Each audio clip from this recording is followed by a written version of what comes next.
이런 심판의 환경을 충분히 보여주고 내가 이제 심판하되 하나님께서는 남겨온 자를 또 보호하겠다는 거예요.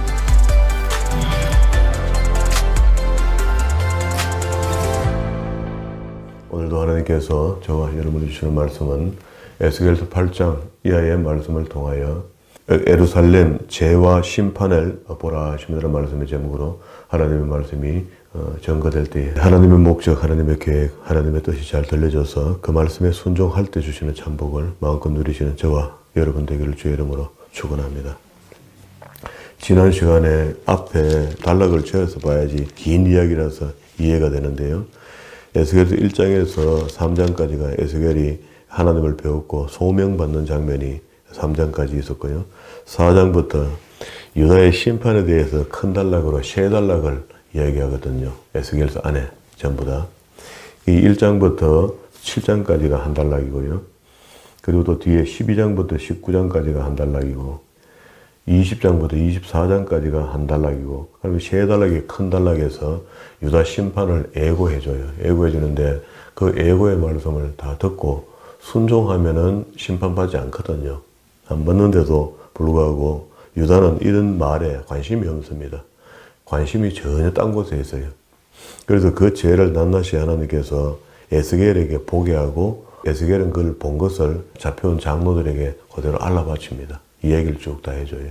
그러면은 본국에 있는 그 예루살렘 성에 있는 사람들이 이런 그 우상 숭배에 젖어 있고 아직도 정신 못 차리고 있다라고 이렇게 알려주면은 잡혀온 사람이라도 정신을 차리고 기도하고 회개하고 해야 되는데 잡혀온 사람도 똑같아요. 믿음이 똑같은 겁니다. 그런 상황 속에 에스겔은 하나님께서 보여주시는 대로 유다 장로들에게 자꾸 알리고 또 기록을 남겼죠. 기록을 남긴 것은 그때 그 사람들은 전능하신 하나님께서 안 들을 것 알고요. 그래, 뭐 너는 이렇게 서임받고 그냥 가라 하고 기록하게 하신 것은 오늘 우리를 위해 주신 말씀이다. 이렇게 봐야 되는 겁니다. 성경이 늘 그렇습니다.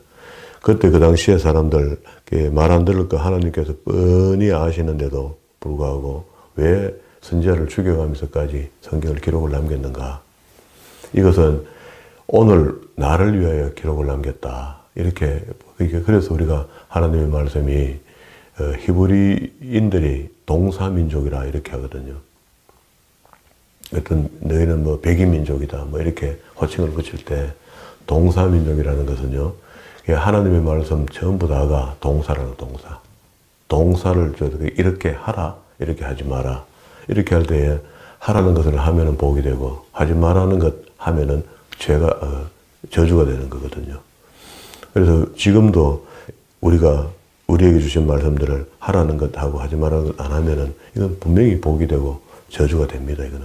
그러면서 히브리인들의 동사는요. 우리는 동사가 미래 동사, 현재 동사, 과거 동사 이렇게 동사를 구분해서 보는데요. 히브리인들은 그걸 그렇게 안 봐요. 전부 다 현재 동사를 봅니다. 과거, 미래 전부 다를 현재로 보는 거라. 이 말은 오늘 우리에게 우리 히브리인은 아니지만 우리가 성경을 볼 때 현재 동사로 보라는 겁니다. ing. 지금 현재 내게 주어진 말씀이라는 거예요. 이게 현재 동사라 이렇게 얘기하는 거예요. 그러면은 여기 이제 오늘 유다 심판에 대해서 아까 세 단락을 크게 이야기하는데 어떤 세 번 이야기할 때 한 번이라도 듣고 돌아왔으면은 징계가 또 정지됐을 수 있거든요. 그런데 그렇게 안 됩니다. 이 지난 시간에 우리가 첫 번째 징계 유다 심판에 대한 예고를 그렇게 할 때 상징, 설교 이렇게 해내려오잖아요. 여러 가지 상징을 설명한 것이 이제 성경적으로 보면 4장 1절부터 예루살렘 반드시 함락된다. 그걸 예고해 줬습니다. 그리고 또 포로 기간, 이거는 좌로 우로 누워서 퍼포먼스를 보여주면서 이 기간 동안에 너희들 잡혀가 있어야 된다. 그리고 기근이 있다. 기근. 9절에 너는 밀과 보리, 콩, 팥, 조와 귀리 가져다가 한 그릇에 담고 떡을 만들어서 그것을 내 누분 날수대로 390일 그냥 먹어라. 그걸 왜 하고 있노? 이러면서 이 땅에 큰 기근이 올 것이니까 이걸 퍼포먼스로 보여줘라. 5장 1절에는요. 예루살렘 멸망을 이야기합니다. 멸망을 이야기하면서 에스겔의 틀을 다 깎아갖고 한 묵음을 짓고 세 모금을 만들어갖고 한 모금을 집어갖고 성 안에서 불사르고 또 한 모금은 온 사방에 칼로 축축 쳐갖고 흩어라. 또 한 번은 바람에 전부 다 뿌려버리라. 그리고 조금 남은 거 가져다가 옷자락에 사고 난 뒤에 또 얼마를 가져다가 불에 던져라. 그래도 결국 점령당할 것을 이렇게 표현했습니다. 그러면 이제 이렇게 되는데 원인이 1차 유다 심판에 대해서 이야기할 때에 그 원인이 뭔 줄 아나 하고 에스겔에게 가르쳐줬고 에스겔은 말씀을 선포해야 되잖아요. 말씀을 주면은 이야기하게 돼 있잖아요. 6장에 있는 이야기가 지난 시간에 우리 못 본 건데 5장의 연장선상에서 봐야 됩니다. 이렇게 심판할 것이다 라고 예고했고 그런데 그 죄가 뭐냐 하면은 우상숭배의 죄다 라고 이야기를 합니다. 6장 1절에 보세요. 여호와의 말씀이 내게 임하여 가라사대 인자야 너는 이스라엘 산을 향하여 요 산이라는 것은 여기서 설명하는 산은요 성읍이 됩니다. 사람이 사는 곳을 산이라 하거든요. 이르기를 이스라엘 산들아 그러면 이 산이 사람이 아니잖아요. 의인화식인 겁니다. 그래서 산들아 주 여호와의 말씀을 들으라. 주 여호와께서 산과 작은 산과 그러면 이거는 예루살렘 성을 중심으로 성읍들 전체를 이야기하는 거예요. 나라 전체를 이야기하는 거죠. 작은 산들과 시내의 골짜기에 대하여 말씀하시기를 나 곧 내가 칼로 너희에게 임하게 하여 너희 산당 자, 첫 번째 외침이 있게 되고 외침이 있게 되어서 예루살렘 성 안에 있는 산당을 내가 제하여 버리겠다. 말도 안 되는 이야기죠. 그러니까 예루살렘 성이 망할 때쯤 되니까 예루살렘 성 거룩한 성 안에 또 다른 신의 산당이 그 있더라는 겁니다. 그래서 우리는 상상도 할 수 없죠. 여기다 어떻게 여기 그 부처를 갖다 놓습니까? 뭐 이거 안 되는 거거든요. 아무도 그런 안 할 겁니다. 안 하는데 실제 그렇게 했다는 거예요. 그 당시에. 그러면 지금도 우리가 앞으로 주님 오실 때가 되면 배교가 일어나고요. 기독교를 배신하는 사람들이 많이 일어날 것이고 그리고 서지 못할 가정한 것들이 교회 강단에 서서 뭐라고 이야기할 겁니다. 기적의 이야기를 하고 할 수만 해도 하늘에 불을 내립니다. 기적을 막 나타낸다고. 우리가 기적의 종교이긴 하지만 그 기적을 보고 믿으려고 작정하면 큰일 납니다. 보지 않고 믿는 게 우리 믿음이잖아요. 보이지 않는 것을 믿잖아요, 지금요. 그걸 우리 실상으로 믿는 거잖아요. 그런데 자꾸 기적을 내놔라. 그러게 예수님 당시에도 유대인들이 예수님 한때 대놓고 기적을 내놔봐라 했습니다. 그러니 우리가 지금 지금도 우리가 그 믿음 속에서 우리가 기적이 있으면 믿겠다는데 기적요. 기적 매일같이 우리가 기적을 살잖아요, 이미. 지금도 오늘 새벽도 우리가 잠이 깨서 일어나고 내 몸이 움직이는 기적 아닙니까? 호흡하는 게 기적 아닙니까? 매일 기적의 삶에서 또 다른 기적을 또 내놔봐라 하는 거라. 그렇게 예수님께서 내가 죽었다가 다시 살아나는 거 그거 이상 더 큰 기적이 없다. 그래서 우리가 그걸 본 겁니다. 그렇죠. 주님께서 죽어서 살아나신 것을 직접 보지는 못했지만 성경을 통해서 영으로 알게 됐고 보게 된 거거든요. 그렇게 되니까 이제 더 이상 우리가 주님 앞에 기적 내놔라 할 필요가 없습니다. 기적은 믿기 위해서인데 이미 우리 믿잖아요. 그 최고의 기적을 믿잖아요. 그리고 내 삶 속에서 돌아보면은 생각만 바꾸면은 모든 것이 기적 아닙니까? 그런데 여기다 예루살렘에다 산당을 만들어 놓고 그래서 4절에 너희 제단이 황무하고 태양신이 회파될 것이다. 이게 무슨 소리가 이런 소리가 있습니까? 예루살렘 성 안에다가 태양신이 있으며 산당이 있고 우상 숭배 당들이 있다. 5절에 이스라엘 자손들의 시체를 그 우상 앞에 두며 하나님의 진노입니다. 그죠? 죽여서 너희가 믿는 신 앞에 내가 놔두겠다. 6절에 성읍으로 막이 되며 산당으로 황무하게 하겠다. 성읍으로 사막이 되게 하며 산당으로 황무하게 하겠다. 그리고 또 11절 후미에 이스라엘 족속이 모든 가정한 악을 행함으로 필경 칼과 기근과 온역으로 망하게 된다. 13절 사륙당하는 시체가 우상 사이에서 제단 사이에서 각 높은 고개의 모든 꼭대기에 이 말은 무슨 말이냐면요. 우리가 그 동네 어기 시골 동네 어기에 들어가면은 그 나무 당산나무를 만들어서 거기다 신격화 해서 절을 하잖아요. 그런 것처럼 이스라엘 사람들도 조그마한 언덕만 있으면 거기다가 산당을 꾸몄어요. 꾸며가 거기다가 섬기기 시작하는 거라. 돌 큰 거에서 그거 갖다 섬기고 똑같습니다. 인간하게 했어요. 그래서 그 우상에게 분양하던 곳에 이스라엘이 전부 다 너희가 그 분양했던 그곳에 그것은 살아서 절을 하고 있다가 이제 죽어서 그 엎드려가 계속 절하고 있으란 말이에요. 그런 하나님의 감정을 이렇게 표현했습니다. 근데 이게 오래 갈 것 아니다. 다 왔다, 다 됐다, 지금. 그래, 심판의 임박성을 이야기합니다. 다급한 심판을 지금 설명해 줘요. 7장에서는요. 여호와의 말씀이 또 내게 임하여 가라사대, 너 인자야, 주 여호와 내가 이스라엘의 땅에 대하여 말하는데 끝났도다. 이 땅 사방이 일이 끝났도다. 이제는 하나님이 심판하신다 하는 그 일이 끝나지 않았는데 끝났다는 거야. 틀림없이 끝났다 이 말입니다. 그래서 3절에 이제 내가 끝이 이르렀나니 내가 내 진노를 내게 발하여 내 행위를 공문하고 너희 모든 가정한 일을 보응하겠다. 그러면은 처음 시작할 때 6년 남았다 했는가 이만큼 지금 시간이 끌었으니까 한 1, 2년 지났다고 봅시다. 그러면 지금 이제 뭐 3, 4년 남은 거야. 멸망하기가. 근데 이게 앞에 끌고 온 시간이 1000년이다. 800년 정도 된단 말입니다. 시내산에서부터 여기까지 끌고 온 게. 그래서 하나님이恩가히 봐줬죠. 이만큼 봐주고 이제 심판하는 겁니다. 그런데 하나님 뭐가 과합니까? 충분히 기다려준 거라. 그리고 이제 요 넘어오기 전에, 책장을 넘기기 전에 6장 8절부터 10절은 안 읽고 지나갔잖아요. 8절에 보면은 그러나 너희가 열방에 흩어질 때에 내가 너희 중에 칼을 피하여 이방 중에 남아있는 자가 있게 하겠다. 잡혀간 사람 중에 칼을 피하여 남는 사람. 에레미야가 이야기한 대로 살아남는 사람은 렘던트라고 남기운 자를 하나님께서 항상 두겠다. 그렇게 이야기했습니다. 그리고 5절에 이제 다시 넘어왔습니다. 그 임박성을 계속 이야기합니다. 주 여호와께서 가라사대 재앙이로다 비상한 재앙이로다 볼지어다 임박하였도다. 6절 끝났도다 끝이 너희를 치러 일어났나니 볼지어다 임박하도다. 7절 이 땅의 금이나 정한 재앙이 내게 임하였도다. 때가 이르렀고 날이 가까웠다. 8절 후미에 내 행위대로 너를 심판하여 내 모든 가정한 일을 내게 보응하되 9절 후미에 너희 가정한 일을 너희 중에서 나타나게 하리라. 나 여호와가 치는 줄을 내가 알게 될 기다.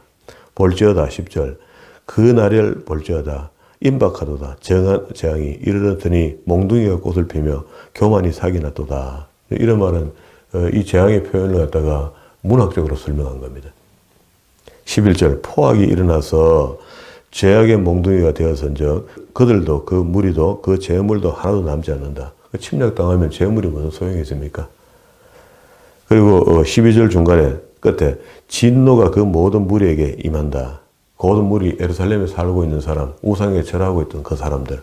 15절에 밖에는 칼이 있고 안에는 온역과 기근이 있어 밭에 있는 자는 칼에 죽을 것이요 성읍에 있는 자는 기근과 온역에 망할 것이고 16절 도망하는 자는 산 위로 피하다가 각기 자기 죄악을 깨닫고 골짜기에 비둘기처럼 슬피 운다. 한참 도망가다 보니까 우리가 와 이래 됐노 하면서 이제 그때 회개한다는 겁니다.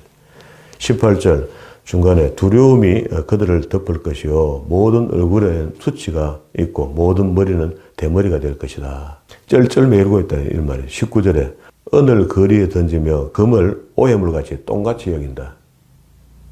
그게 그 전쟁이 일어나면 이런 것도 소용없거든요. 먹는 게 필요하지 지금. 여기려니 이는 여호와 내가 진노를 베푸는 날에 그 은과 금이 능히 그를 건지지 못하며 능히 그 심령을 족하게 하거나 그 창자를 채우지 못하고 오직 죄악에 빠치는 것이 되미로다. 그들이 그 화려한 장식으로 인하여 교만을 품었고 돈이 많아서 여유가 있어서 그것으로 가정하는 우상과 미운 물건을 지었은즉 내가 그것을 그들에게 오해물이 더러운 뇌물이 되게 하겠다. 똥해물이 되게 하겠다. 22절에도 내가 또 내 얼굴을 그들에게 돌이키리니 그게 하나님의 진노죠. 하나님 우리를 안 바라보겠다는 겁니다. 23절에 결론적인 이야기합니다. 너는 쇠사슬을 만들라. 이는 피 흘리는 죄가 그 땅에 가득하고 강포가 그 성읍에 찼음이라. 내가 극히 악한 이방인으로 이르러 그 집들을 점령하게. 극히 악한 이방인 바벨론. 그리고 26절 환란에 환란을 더하고 소문에 소문이 더할 때 그들이 선지자에게 묵시를 구하나. 이제 완전 죽게 생겼을 때 선지자님 뭐 어째 좀 이야기합니다. 보이소. 헛될 것이며 제사장에게 율법이 없어질 것이고 장로에게는 묘락이 없어질 것이며 이 장로라는 거는 그 민족의 어른들이잖아요. 어른들이 어려울 때가 되면 방책을 내고 말이야. 이렇게 하자 저렇게 하자 하는데 장로들이 머리가 벌 텅 빗다. 왕이 예통하고 방백은 놀람이 공무원들이죠. 놀람의 옷을 입은 듯 하며 거민의 손은 떨리리라. 내가 그 행위를 그에게 갖고 그 죄악대로 그를 국문한 적 그들이 나를 여호와인 줄 알게 되겠다. 그 마지막에 바벨론의 고통을 받으면서 아하 하나님께서 우리에게 이렇게 하셨구나 하는 것을 깨닫게 된다. 그런 이야기입니다. 우리는 지금 이 에스겔서 1년 이 시기가 아주 절망 전의 이야기를 한 4, 5년 전의 이야기를 읽고 있잖아요. 주신 말씀을. 그런데 우리는 이미 에레미야 애가를 통해서 멸망의 상황을 봤잖아요. 그게 에레미야 탄식이 이런 것들이 깔려 있는 겁니다. 마지막 날에 이렇게 된다고 예고해 주는 이게 깔려 있거든요. 그걸 눈으로 본 걸 이야기했으니까. 근데 이거는 지금 아주 망하기 전의 이야기다, 그것도. 그러면서 오늘 본문으로 다시 돌아왔습니다. 그러면 이제 앞에 유다 심판에 대한 한 단락이 끝이 나고 두 번째 유다 심판의 이야기가요. 12장부터 유다 심판의 이야기가 나와요. 그러면 8장부터 11장 안에 있는 이 이야기는 무슨 이야기인가? 두 번째 유다 심판이 나오기 전에 8장과 9장, 10장, 11장에 있는 이야기. 그러니까 예루살렘의 죄를 또 보여줘요. 이런데 어떻게 내가 심판 안 하겠노? 이렇게 합니다. 유다 심판을 뒤에 첫 번째 단락에 하고 예고하고 또 뒤에 또 예고 또 하는데 그 중간에 그것들 죄를 한번 봐라. 우리가 만약에 하나님 너무하신 거 아닙니까? 사람을 어떻게 그 벌레 죽이듯 그래 죽입니까? 이런 질문이 생길 수가 있거든요. 그런 질문이 나와요. 실제 읽어보면 왜 이렇게 사람이 많이 죽노 말이에요. 그럴 때 이유를 설명 안 하면 오해가 되기 시작하거든요. 그래서 앞에 유다의 심판을 예고하면서 다시 뒤에 또 유다의 심판을 이야기하기 전에 8장부터 11장까지 하는 이야기를 예루살렘의 안에 유다 전체 민족들이 그 죄를 지은 것도 죄를 지은 거지만 예루살렘 성 안이 지금 엉망이다, 엉망. 현재 지금 멸망하기 4, 5년 남았는데도 지금 이 모양이다라는 걸 이야기합니다. 제 6년 6월 5일 그러면 이제 5년 남았죠.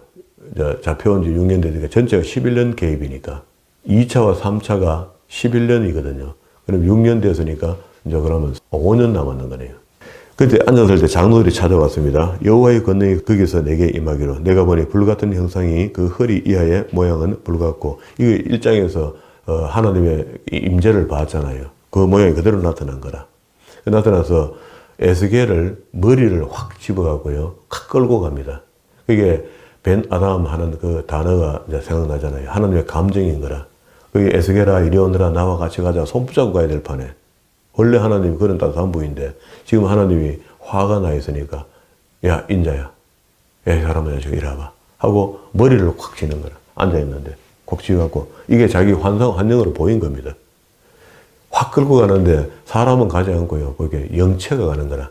에스겔의 영을 빼서 예루살렘으로 끌고 가는 겁니다. 그런 동안에 장로들은 에스겔을 찾아왔죠. 찾아와서 앞에 서서 뭐 말 안 합니까? 하고 묻는 중에 하나님께서 에스겔에게 할 말을 주려고 눈으로 본 거 이야기해 주라는 겁니다. 이게 전부 순식간에 이루어지는 일이거든. 장로들이 앉아갖고 잠시 기다리는 동안에 하나님께서 에스겔에게 뭘 보여줬고 보여준 것을 에스겔은 이야기하는 겁니다. 이게 3절에 그가 손 같은 것을 펴서 내 머리털 한숨을 잡았는데 주의 신이 나를 들어 천지 사이로 들어올렸다. 높이 올리더니 예루살렘으로 갔다는 겁니다. 성으로. 여기 지금 현장은 어디입니까? 바벨론에 잡혀와 있잖아요. 그래서 처음 도착한 곳이 어디입니까? 안뜰로 들어가는 북향문에 들어갔습니다. 이르시니 거기는 투기하는 우상 곧 투기를 격발하는 우상이 그 자리에 하고 있다. 어떻게 예루살렘 성전에 이런 게 있을 수가 있습니까? 우리도 조심해야 됩니다. 우리가 자꾸 교만하고 세상과 자꾸 바라고요. 세상 따라가면요. 우리 마음의 성전 속에 이런 우상을 갖다 모셔놓을 수 있단 말이에요. 모셔놓은 사람이 많습니다. 지금. 처음에는 다 예수 믿는 것으로 출발했는데 그 우상 갖다 놓고 당연히 믿고 있는데 그거 어떻게 우상 그거 구원받을 사람입니까? 처음에는 구원받을 사람 맞습니다. 교회 왔는 거 맞아요. 다 세례받고 다 한 것 같아요. 그런데 가면서 변질돼갖고 지금 이 사람들처럼 이렇게 변질돼갖고 자기 마음의 성전에다가 우상을 섬기고 있단 말이에요. 대개는 지금 현재 봤을 때 돈신입니다. 돈신. 원래부터 고대부터 돈신이 있었거든요. 만몬신. 만몬신이라는 신이 있었는데 그게 다시 재현된 거죠. 내 속에서. 우리가 돈 따라 계속 가면 그래 됩니다. 돈의 필요성이 워낙 크니까 돈 하죠. 하나님 주신 것만 갖고 산다 생각하면 간단한데 내가 다 뭘 좀 더 해야 되겠다 말아야 되겠다 하면 복잡해지는 거라. 그러니까 저는 없이 상당 기간 동안에 훈련받는 기간을 겪어보니까 돈이 소중합니다. 돈이 필요해요. 내가 써봤는데 좋던데 뭐 그거. 그렇지만 하나님 안에 돈 없이 사는 방법을 우리가 내가 겪으려고 해서 겪는 것도 아니고 어쩔 수 없이 그렇게 그 상황에 놓여서 겪어봤거든요. 지금도 겪고 있지만 5절에 봅시다. 예루살렘 성전의 우상의 지금 그 형태가 지금 지도를 그려 보여줍니다. 보세요. 그가 내게 이르되 인자야 이제 너는 눈을 들어 북편을 바라봐라. 북편 동그라미 치세요. 북편을 바라봐라. 하시기로 내가 눈을 들어 북편을 보니 제단 문 어기 북편에 투기한 우상이가 들턱 앉아 있는 거라. 투기의 우상이. 7절에 보세요. 그가 나를 이끌고 또 뜰문으로 갔습니다. 두 번째. 뜰문에 이르시니 그 본조에 구멍이 있는데 그가 내게 이르시되 인자야 너는 그 담을 헐라 하시기로 내가 그 담을 헐었더니 또 내게 이르시되 들어가서 그들이 거기서 행하는 가증하고 악한 일을 한번 봐봐라. 무슨 짓 하는가. 내가 지금 아닉하게 돼 있나. 하나님이 이런 말씀 아니겠어요? 그러더니 내가 들어가 보니 각양 곤충과 가증한 짐승과 이스라엘 족속들의 모든 우상이 그 사면의 벽에 그랬다. 우리말로 지금 우리 불교식으로 이야기하면 탱화를 그려가 걸개 그림을 그려갖고 벽에 붙여놨다.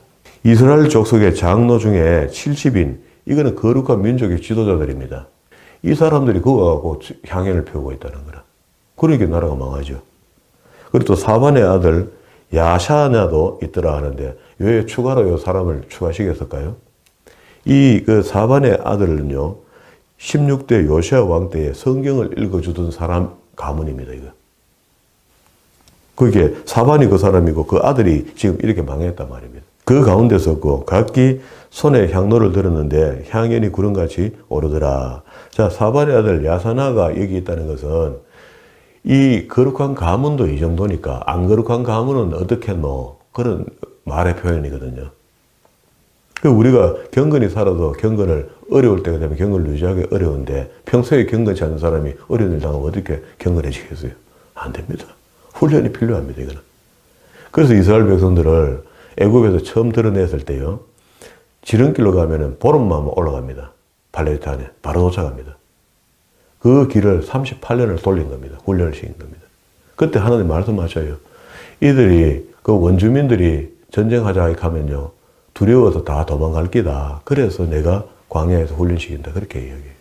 자, 그래 12절 후미에 이르기를 여호와께서 우리를 보지 아니하시며 땅을 버리셨다 하느니라.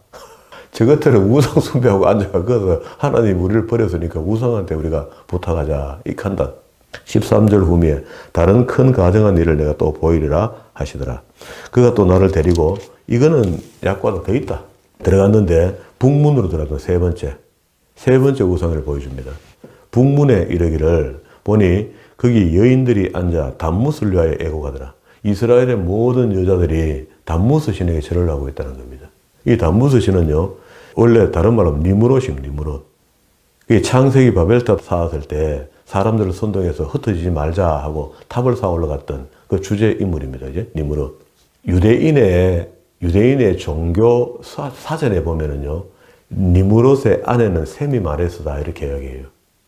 니무롯 성경에 나온 인물이 니무롯, 이 아내가 셈이 마레스다 이렇게 하는데 셈이 마레스의 아내가 여긴 담무스다 말이에요. 지금. 그러니까 이 남편이 자기들끼리 신께 과시킨 것이 셈이 마레스가 남편이 죽었어요. 니무롯이 죽고 난 뒤에 1년이 됐는데 임신을 했어.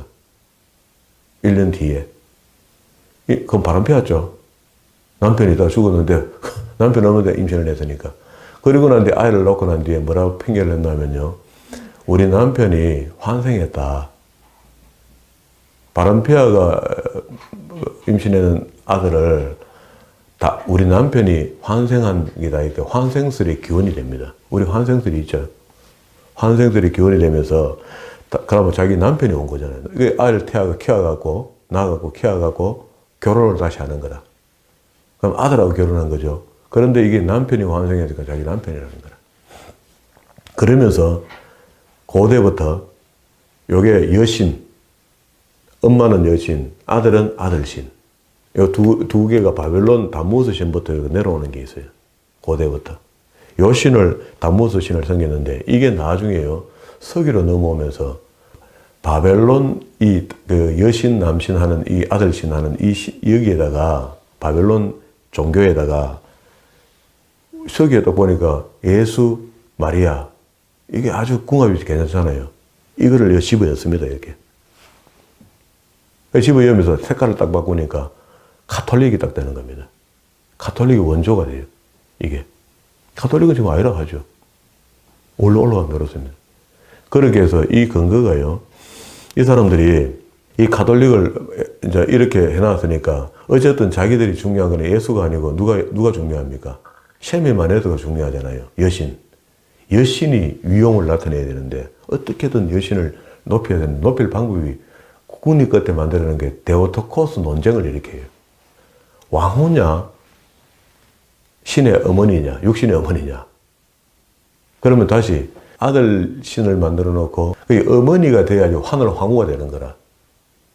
그거 맞잖아요. 아들은 당연히 신이니까 자기도 신이고 자기 어머니를 신격화 시켜야 되니까 그러면 이제 하늘 황후를 만들어 놓은 겁니다. 그래서 가톨릭에서는 사유를 이야기합니다. 성자, 성부, 성령, 성모, 식모 하죠. 마리아. 요 네 개가 만들어진 겁니다. 이게 공식화 시키려고 지금은 아주 공식화 해놓고도 힘을 못 쓰고 있죠. 그런데 마리아가 그 가톨릭에서는 그냥 중요한 요점입니다. 모든 게 마리아한테 가 기도하면 저 사람 다 들어준다 해요. 안 되는 기도 있으면 마리아한테 끝에 가면 기다려준다는 거라. 어머니의 마음으로 들어준다는 겁니다. 자, 그러면 그 마리아를 갖다 어쨌든 하늘 황후로 만들어야 되는데 하는 게 이게 어디서 만들었냐면요. AD 431년에 에베소에서 기독교 회의가 열려요. 기독교 회의가 열리니까 여기서 이제 데오토코스 논쟁을 벌입니다. 이게 진짜 맞냐 안 맞냐 이걸 거론하는데 결론은 어떻게 지어냐면요. 맞다라고 정해요. 그래서 신의 어머니다. 신의 어머니면은 황후가 되는 거죠. 그래서 사위가 되는 겁니다. 마리아가. 한번 결정하고 덮어버려요. 서류를. 이게 중건동에서부터 내려오던 우리 기독교가 원래 우리가 기독교가 쭉 그리스도의 죽으심을 통해서 이제 다시 기독교가 이제 회복됐잖아요. 그래서 예수를 믿는 자는 다 구원을 받도록 됐어요. 됐는데 이 중간에 가톨릭이 끼어들면서 이 예수하고 마리아를 집어넣고 자기 그 셈만에서 신, 그 바벨론 신에서 이걸 뒤집어 놓은 거라. 뒤집어 놓고 난 뒤에 이게 이제 전통처럼 내려오는 겁니다. 지금도 큰 집처럼 내려온다고. 그러면서 중간에 다시 한번 1931년에, 이 건재죠. 31년에 1500년이 지나고 난 뒤에 다시 한번 더 이야기하는 거라. 논쟁을 또 시작하는 겁니다. 자기 가톨릭 회의에서. 해갖고, 맞다. 예수의 어머니 맞다. 하고 결론을 또 내려요. 이거 왜 내릴까요? 가톨릭의 제일 위 사람들은 천지창조 하나님 아니라 해요. 진화라고 이야기합니다. 천지창조도 부인합니다, 사람들. 그래 놓고 말썽거리가 막 생기면 덮어버려요, 그냥. 매스컴은. 말 안 하는 게 더 이상. 그때부터 자기들도 이야기도 안 해요. 그게 지금도 그 마리아가 하늘 황후라고 이야기 해놓고 베드로 성당에 보면 하늘 황후 그림이 모자이크 그때 500년 전에 이미 해놨습니다. 그러니까 그런 의식들을 계속 갖고 지금도 내려오다가 또 근자에 와서 한 번 더 회의해갖고 하늘하고 맞다라고 해놔놓고 또 덮어놓는 거라. 왜? 지금 삼위에서 사위로 가는 기간을요. 하루아침에 하려는 게 아니고 한 1000년, 2000년 끄는 겁니다. 그리고 우리가 지나거나 우리는 의식을 가리키가 알고 있잖아요. 그런데 우리 뒤에 가면 뒤에 목사님들 안 가리키잖아요. 안 가리키면은 그게 우리 큰 집 맞다 그걸로 갑니다 또. 가톨릭이 큰 집이다 가고 연합하자고 간다고. WCC가 문제가 아니고요. 종교연합이 문제가 아니고 이런 거를 가르쳐야 되는 거죠. 왜 우리 가톨릭과 우리가 함께 할 수 없는가를 가르쳐 줘야 되는 거죠. 그 뭐가 잘못 가르치고 있잖아요, 지금 그러면. WCC 나쁜 건 뭐 자꾸 설명하는데 왜 나쁜가? 그냥 가톨릭이 그 중심에 있는데 가톨릭은 어떤 종교인가를 가르쳐 줘야 된다고, 교회가. 막무가내게 이단 이카마 답답하죠. 그 지성인들이. 옛날에는 학문들이 그냥 낮아가고 막 목사님 가르쳐 주는 대로 다 따라갔지만 지금은 최하 뭐 전문대 뭐 이렇잖아요. 성도들이 수준이. 다 고등학문을 다 했기 때문에 이해가 안 되면 이해 못 하는 거라. 이게 다 뭐, 본문에. 이게 예루살렘 성부터 이제 이짓하고 있었던 겁니다. 그리고 난 뒤에 신약시대 도래되면서 완전 신교가 돼갖고 우리가 자기들이 큰 집이냐 했더니 큰 집도 아니고 완전히 딴 집입니다. 바빌론 신에서 내려왔다니까. 우리가 그냥 회복된 거죠. 잠시 헷갈렸다가. 그게 루터가 종교개혁 일으키면서 회복돼 튕겨나온 거죠. 신부옷을 벗고. 16절에 안뜰로 옮겼습니다. 네 번째 옮겼는데 보니 여호와의 전 문 앞 현관과 제단 사이에 약 25인이 여호와의 전을 던지고 낯을 동양으로 하고 동방의 태양신을 경배하더라. 어마어마한 짓을 하죠. 또 내게 이르시되 인자야, 사람의 자식아, 내가 보았느냐? 그게 하나님이 이 말 할 때 참 황량할 거 아닙니까? 예루살렘 거룩한 도성 안에 지금 이 짓을 하고 있는 이것들을 내가 어떻게 내가 멸망 안 하노? 네가 반 봐봐라. 이걸 잡혀온 장로들에게 이야기하란 말이지. 오늘 우리에게 이야기해 주라는 이야기죠. 그러니까 또 내게 이르시되 인자야, 내가 보았느냐? 유다 족속이 여기서 행한 가증한 일을 적다고 하겠느냐? 그들의 강포로 이 땅을 채우고 또 다시 내 노를 격동하고 심지어 나무 가지를 그 코에 두었다. 그러므로 나도 분노를 갚아 아껴보지 아니하고 긍휼을 베풀지도 아니하리니 그들이 큰 소리로 내 귀에 부르짖을지라도 내가 듣지 않겠다. 이게 하나님의 감정이야. 이 정도 되면 하나님 화내시는 게 정상 아닙니까? 정상인데도 우리는 생각하기를 왜 하나님은 사람 거들대로 다 죽인다는 거야. 돌 있잖아요. 돌이 자기 책에다가 하나님은 깡패 하나님을 쓴 거라. 자기 엄마가 권사인데. 자기도 신학대학 나왔습니다. 그리고 난 뒤에 유교로 빠졌거든요. 우리가 봤을 때 1000번 만번 하나님이 지금 화낼 만하다. 약속을 어기고 예루살렘 거룩한 도성에 이 짓을 해놨는데 다시 우리 마음속에 온갖 우상의 돈신부터 시작해서 낚시신, 골프신하고 막 집어넣어놓고 덕실덕실한 이렇게 살면서 교회는 귀찮은 듯이 한번 나왔다가 갔다가 끝나자마자 벼락천둥같이 골프 치러 가고 이렇게 하는 사람들 얼마나 많습니까 지금도. 그러고라도 어떻게 복을 달라 합니까? 그게 하나님이 그런 사람들은 징계하겠죠. 그래서 깨닫게 하겠죠. 징계의 목적은 깨닫게 하는 거니까. 깨닫게 해서 돌아오도록 하려는 거잖아요. 그렇게 하면 또 친다고 또 난립니다. 하나님 막 뻑하면 나를 맥살을 잡는다고. 나를 두드려 팬다고. 잘못 믿어도 얼마나 우리가 잘못 믿었습니까? 다시 얘기하면 잘못 가르친 겁니다. 성도가 먼저 잘못한 게 아니고 성도가 그래 되도록 목사가 방관한 거거든요. 안 가르쳐 준 거거든요.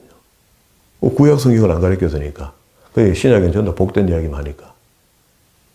주님이 화를 내서 이야기하는 것도 복으로 만들어 설명을 해요. 얼마나 설교법이 좋은지.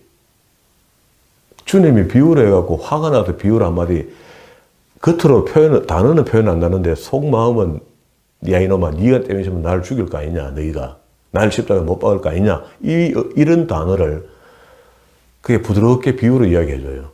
그걸 갖다가 비유로 다시 설교하니까 얼마나 또 듣기 좋노. 그러니까 사람들이 전부 다 방자해지는 거죠. 그 설교를 들은 사람들이.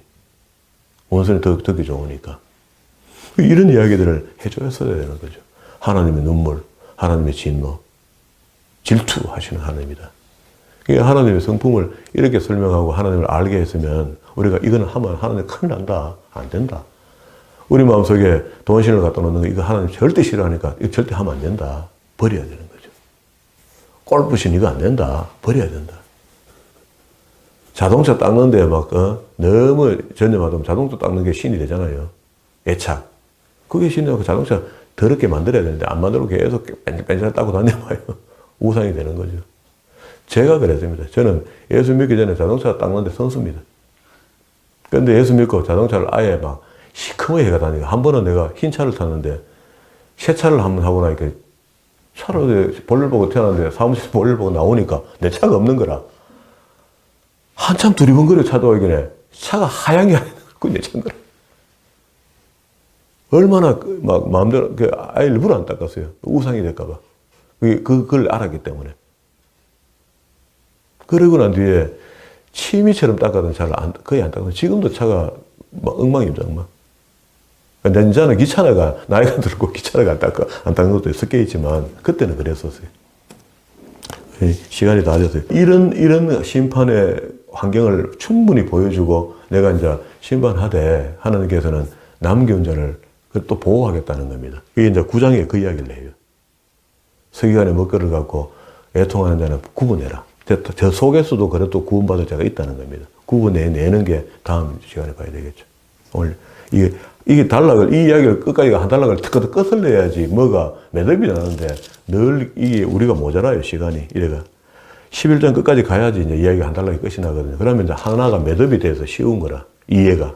이렇게 해도 어렵지만은 이걸 계속 이렇게 해줘야지 되는데, 그럼 뭐하니까, 이거 낱낱이 잘라가 이야기하니까 앞에 이야기가 그 이야기가 뒤에 이야기가 이렇게 섞인다고. 그래서 어쨌든가 성경의 구조표 보면서 잘라야 됩니다, 자꾸. 칸을 지어줘야 돼요. 그래서 이거는 이 감정이었고 이거는 이 감정이었다, 이렇게 설명을 갈라놔야 돼요. 그래야 이해가 빨라집니다. 혼자 읽을 때 그게 도움이 된다고. 자, 오늘 여기까지 정리했습니다. 다음 시간에 9장 보도록 하고요. 하나님께서 우리를 심판하실 때는 충분한 타당한 이유가 있어서 우리를 심판하시고 우리를 징계하시니까, 오히려 심판의 징계가 이게 임한다 할 때는요, 오히려 할렐루야 감사해야 돼요. 그게 온전한 믿음이 되는 거지, 하나님의 심판을 왜 합니까? 라고 반대 마음이 생겼다는 자체가 벌써 고통을 더 길게 합니다. 보응이 더 길게 만든다고.